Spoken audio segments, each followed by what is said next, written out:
Le confinement a eu du bon puisqu'il vous a permis de nous donner un beau livre de réflexion sur la période que nous venons de traverser. Ça n'est pas totalement inutile, ce confinement. Ah mais non, mais je dis pas que c'est inutile d'ailleurs. Je dis qu'il était probablement inévitable. Et si pas, et il est dans le livre.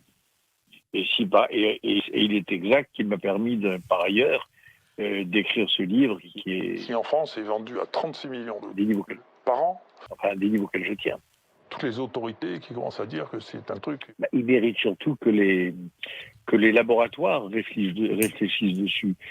Il mérite que les gens qui s'occupent de vaccins trouvent un vaccin.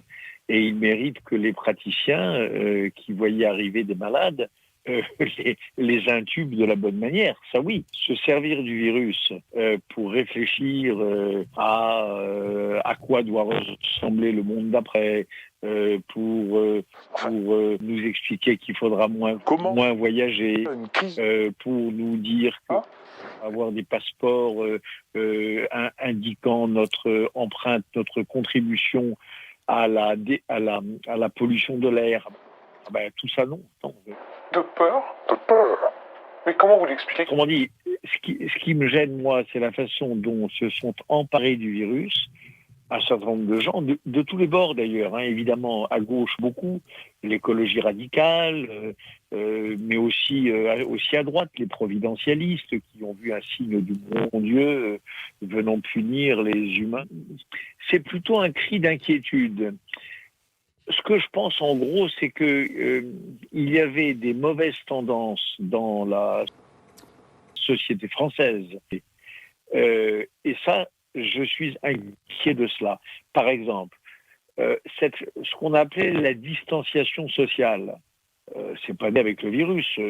On pâtit, on souffre d'une distanciation sociale, d'un mépris des uns pour les autres, d'une épidémie de haine depuis très longtemps. L'appel à la distanciation sociale, la manière dont le virus l'a mise, cette distanciation sociale, sur le pavois, j'ai peur que ça ne l'installe durablement.